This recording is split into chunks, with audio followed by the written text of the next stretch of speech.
ರಾಘವೇಂದ್ರಾಯ ಸತ್ಯ ಧರ್ಮರತಾಯ ಮಂತ್ರ ಹೇಳಿಲ್ವಾ, ಆ ಮಂತ್ರ ಶುರುವಾಗಿದ್ದಂತಹ ಕ್ಷೇತ್ರ ಇದು. ಆ ಮಂತ್ರ ಬರೆದಿದ್ದಂತಹ ಮಹಾನುಭಾವರೇ ಅಪರ್ಣಾಚಾರ್ಯವರು. ಅಪರ್ಣಾಚಾರ್ಯವರು ಯಾರು ಅಂದರೆ ರಾಘವೇಂದ್ರ ಸ್ವಾಮಿಗಳವರ ಶಿಷ್ಯರು. ಅವರು ಹುಟ್ಟಿದಂತಹ ಅಪರ್ಣಾಚಾರ್ಯವರು ಈ ಕ್ಷೇತ್ರದಲ್ಲಿ ಇರಬೇಕಾದ್ರೆ ವಿತೌಟ್ ಫೈರ್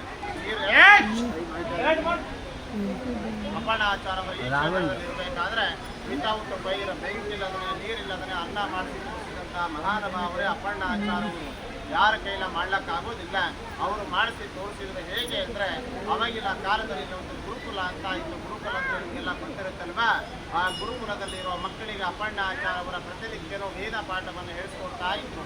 ಆ ಪಾಠದ ನಂತರ ಮಕ್ಕಳು ಊರು ಹೊರಗಡೆ ಹೋಗಿ ಅವರ ಮನೆಗೆ ಭವತೆ ಭಿಕ್ಷಾಂದೇಹಿ ಅಂತ ಅಕ್ಕಿ ಬೇಳೆಯನ್ನು ತರ್ತಾ ಇದ್ರು. ಆ ತಂದಂಥ ಅಕ್ಕಿ ಬೇಳೆಯನ್ನು ಅಪರ್ಣಾಚಾರ್ಯವರು ಮಡಿ ಅಂಗೋಸ್ತರದಲ್ಲಿ ಹಾಕಿ ನಿಮಗೆ ಬೃಂದಾವನ ಹಿಂದೆಗಡೆ ಕಾಣಿಸ್ತಾನ ನೋಡ್ತಿದ್ರು. ಆ ವೃಕ್ಷ ಟೊಂಬೆಗೆ ಅಕ್ಕಿ ಮುಖ್ಯೆಯನ್ನು ಗಂಟು ಹಾಕಿ ತೂಗ ಹಾಕ್ತಾ ಇದ್ರು. ಅಲ್ಲಿ ಎದುರುಗಡೆ ಉತ್ತರ ನರಸಿಂಹದೇವರಿದ್ದಾರೆ. ಶ್ರೀಪಾದರಾಜರ ಸ್ಥಾಪನೆ ಮಾಡಿದ್ದು. ಇಲ್ಲಿ ವ್ಯಾಸರಾಜರು ಸ್ಥಾಪನೆ ಮಾಡಿದಂತಹ ಕೃಷ್ಣದೇವರಾಯ ಕಾಲದ್ದು ಆಂಜನೇಯ ದೇವರಿದ್ದಾರೆ ಕಾಣಿಸ್ತಾನ. ಈ ಎರಡೂ ದೇವರಿಗೆ ಪ್ರತಿನಿತ್ಯ ಅಪರ್ಣಾಚಾರ್ಯವರು ಅಭಿಷೇಕ ಮಾಡ್ತಾ ಇದ್ರು. ಆ ಅಭಿಷೇಕ ಮಾಡಿದ ತಕ್ಷಣ ತೀರ್ಥ ಬರ್ತಾ ಇತ್ತು. ಆ ತೀರ್ಥವನ್ನು ತಗೊಂಡು ಅವರು ಮಂತ್ರ ಉಚ್ಚಾರ ಮಾಡಿ ಆ ಕಟ್ಟಿದಂತಹ ಮೇಲೆ ಪ್ರೋಕ್ಷಣ ಮಾಡ್ತಾ ಇದ್ರು ಅಷ್ಟೇ.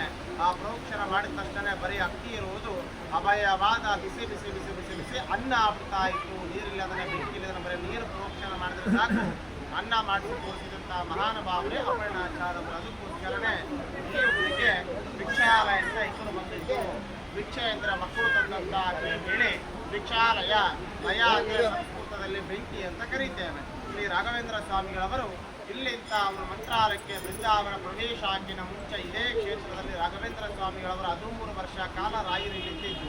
ಅವರಲ್ಲಿ ಇರೋ ಕಾಲದಲ್ಲಿ ಇಲ್ಲಿ ಎದುರುಗಡೆ ಬೃಂದಾವನ ಕಾಣಿಸ್ತಾನೆ ಎಲ್ಲರಿಗೂ.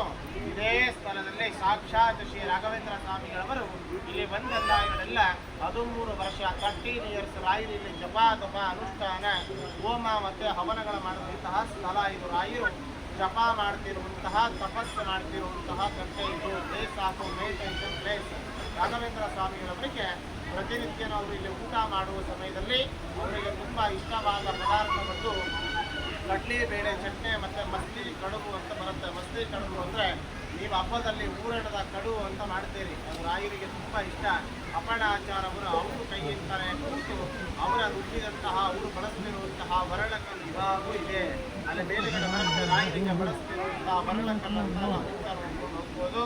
ಇದೇ ಊರಲ್ಲಿ ಅಪರ್ಣಾಚಾರ್ಯವರ ಮನೆ ಬರ್ತದೆ. ರಾಯರ ಮಲ್ಕೊಂಡಿರುವಂತಹ ಜಾಗ ನೀವು ಇವಾಗ ನೋಡ್ಬೋದು.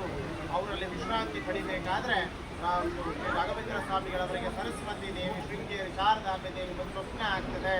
ಈ ಮಂತ್ರಾಲಯಕ್ಕೆ ಹೋಗಿ ಮಂಜಾಲಮ್ಮ ಸನ್ನಿಧಿ ಪಕ್ಕದಲ್ಲಿ ನೀನು ಸಜೀವವಾಗಿ ಬೃಂದಾವನ ಪ್ರವೇಶ ಆಗಬೇಕು ಅಂತ ಈ ಮಾತನ್ನು ಅವರ ಶಿಷ್ಯರಿಗೆ ಅಪರ್ಣಾಚಾರ್ಯಗೆ ಹೇಳಿದರೆ ಅವರ ಮಂತ್ರಾಲಯಕ್ಕೆ ಅವರಿಗೆ ಬಿಡಲ್ಲ ಅಂತ ಹೇಳಿ ಅವ್ರು ಏನು ಮಾಡ್ತಾರೆ, ಅಪರ್ಣಾಚಾರ್ಯನ ಇಲ್ಲಿಂದ ಮಧ್ವ ಸಂಚಾರಕ್ಕೆ ಅಂತ ಹೇಳಿ ಬೇರೆ ಊರಿಗೆ ಕಳಿಸ್ಬಿಟ್ಟು ರಾಯರು ಇಲ್ಲಿಂದ ಅವರು ಮಂತ್ರಾಲಯಕ್ಕೆ ಬೃಂದಾವನ ಪ್ರವೇಶ ಆಗ್ಲಿಕ್ಕಂತ ಹೋಗ್ಬಿಡ್ತಾರೆ.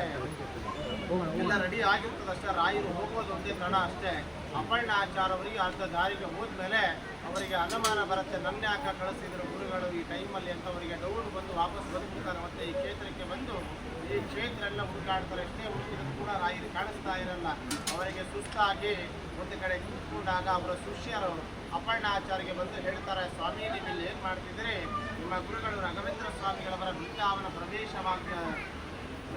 ಪ್ರವೇಶವಾಗ್ತಾ ಇದೆ, ಅವರಿಗೆ ಬೃಂದಾವನ ಆಗ್ತಾ ಇದೆ ಅಂತ ಹೇಳಿದ ತಕ್ಷಣ ಅಪರ್ಣಾಚಾರ್ಯವರಿಗೆ ತುಂಬ ದುಃಖವಾಗಿ ಅವರು ಕಣ್ಣಲ್ಲಿ ನೀರು ಅಂದ್ಕೊಂಡು ಅವರು ಅವಾಗಿಂದ ಅವಾಗೆ ಇಲ್ಲಿಂದ ಮಂತ್ರಾಲಯಕ್ಕೆ ಹೋಗಬೇಕು ಅಂತ. ಅವಾಗಿನ ಕಾಲದಲ್ಲಿ ಬಸ್ ಇಲ್ಲ, ಗಾಡಿ ಇಲ್ಲ, ಆಟೋ ಇಲ್ಲ. ಶ್ರಾವಣ ಮಾಸ ಮಳೆಗಾಲದಲ್ಲಿ ಈ ನದಿ ಹೇಗೆ ಹೋಗುತ್ತಾ ಹಾಗೆ ಮಂತ್ರಾಲಯ ಬರ್ತದೆ. ಅವರು ಏನು ಮಾಡ್ತಾರೆ ಅಂದರೆ ಇಂಥ ಮಡಿ ವಸ್ತ್ರವನ್ನು ಹರಿಯೋ ನದಿಯಲ್ಲಿ ಹಾಕಿ ಅವಾಗಿಂದ ಅವಾಗೆ ಆ ದುಃಖದಲ್ಲಿ ರಾಯರನ್ನ ಪ್ರಾರ್ಥನೆ ಮಾಡಿಕೊಂಡು ರಾಯರ ಹೆಸರ ಮೇಲೆ ಮಂತ್ರ ಮಾಡುತ್ತಾರೆ. ಅದೇ ಮಂತ್ರನೇ ಪೂಜ್ಯಾಯ ರಾಘವೇಂದ್ರಾಯ ಸತ್ಯ ಧರ್ಮರತಾಯ ಚ ಶ್ರೀಪೂರ್ಣ ಬೋಧ ಗುರುತೀರ್ಥ ಪ್ರಯೋತಿಪಾರ ಅಂತ ಸಂಪೂರ್ಣ ಶ್ಲೋಕ ಇದೆ.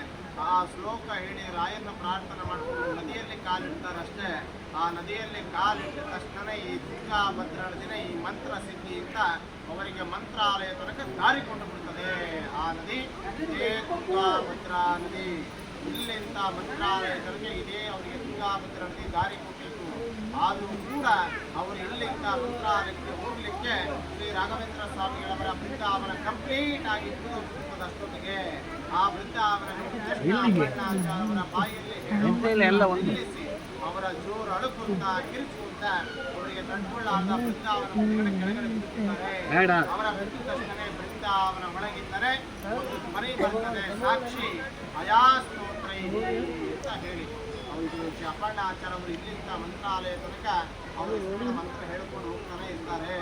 ಆ ಬೃಂದಾವನ ನೋಡಿದ ತಕ್ಷಣ ಅವರು ಅವ್ರ ಕೈಲಿ ಹೇಳಕ್ಕಾಗ್ತಾ ಇಲ್ಲ. ಇನ್ನೊಂದು ಕೊನೆಯ ಲೈನ್ ಇರುತ್ತೆ, ಆ ಕೊನೆಯ ಲೈನೇ ಈ ಶ್ಲೋಕದಲ್ಲಿ ರಾಯರು ಸಂಪೂರ್ಣ ಮಾಡ್ತಾರೆ. ಸಾಕ್ಷಿ ಅಯಾ ಸ್ತೋತ್ರ ಅಂದ್ರೆ ಈಗ ಮಾಡಿದಂಥ ಇಷ್ಟೊತ್ತು ನನ್ನ ಹೆಸರ ಮೇಲೆ ಮಂತ್ರಕ್ಕೆ ಆ ಅಯಗ್ರೀವ ದೇವರ ಮುಖಾಂತರ ನಾನೇ ಸಾಕ್ಷಿ ಇದ್ದೀನಿ ಅಂತ ರಾಯರಿಗೆ ಹೇಳ್ತಾರೆ. ರಾಯರ ಅಪರ್ಣಾಚಾರ್ಯಗೆ ಹೇಳ್ತಾರೆ, ನೀನು ಇಷ್ಟೊತ್ತು ನನ್ನ ಹೆಸರ ಮೇಲೆ ಮಂತ್ರ ಹೇಳ್ಕೊಂಡು ಬಂದಿದೆಯಲ್ಲ, ಈ ವಯಸ್ಸಲ್ಲಿ ನೀನು ಇಷ್ಟು ದೂರದಿಂದ ನನ್ನಗೋಸ್ಕರ ನೀನು ಬರೋದು ನಾನು ಕಣ್ಣಾರ ನೋಡಿದ್ದೇನೆ. ಈ ನನ್ನಕ್ಕೋಸ್ಕರವಾಗಿ ಈ ವಯಸ್ಸಲ್ಲಿ ಮಂತ್ರಾಲಯ ತನಕ ಬರಬೇಡ. ನಾನು ನಿನ್ನ ಜೊತೆಯಲ್ಲಿ ನಿಮ್ಮ ಊರಲ್ಲಿ ವಿಚಾಲೆಯಲ್ಲಿ ಇರಬೇಕಾದ್ರೆ ಅರ್ಲೆ ವೃಕ್ಷದ ಕೆಳಗಡೆ ನಾನು ಜಪ ಮಾಡ್ತಿರುವಂತಹ ತಪಸ್ಸು ಮಾಡ್ತಿರುವಂತಹ ಕಟ್ಟೆ ಇದೆ. ಆ ಕಟ್ಟಿ ಮಧ್ಯದಲ್ಲಿ ನೀನೊಂದು ಪ್ರಥಮ ಏಕಶಿಲಾ ಬೃಂದಾವನ ಅಂದ್ರೆ ಒಂದೇ ಶಿಲೆಯಲ್ಲಿ ನೀನು ಬೃಂದಾವನ ಸ್ಥಾಪನೆ ಮಾಡು. ನೀನು ಬರಬೇಡ, ನಾನೇ ಬಂದು ನಿನಗೆ ಅಲ್ಲಿ ದರ್ಶನ ಕೊಡ್ತೀನಿ ಅಂತ ರಾಯರು ಹೇಳಿದಾಗ ಅಪರ್ಣಾಚಾರ್ಯ ಅವರು ಬಂದು ಅದೇ ದುಃಖದಲ್ಲಿ ರಾಯರು ಹೇಳಿದಾಗೆ ಅವರ ಜಪ ಮಾಡಿರುವಂತಹ ಸ್ಥಳದಲ್ಲಿ ಪ್ರಥಮ ಏಕಶಿಲಾ ಬೃಂದಾವನ ಅಂದ್ರೆ ಒಂದೇ ಶಿಲೆಯಲ್ಲಿ ಬೃಂದಾವನ ಅವರು ಪ್ರತಿಷ್ಠಾಪನೆ ಮಾಡಿದರು. ರಾಘವೇಂದ್ರ ಸ್ವಾಮಿಗಳವರ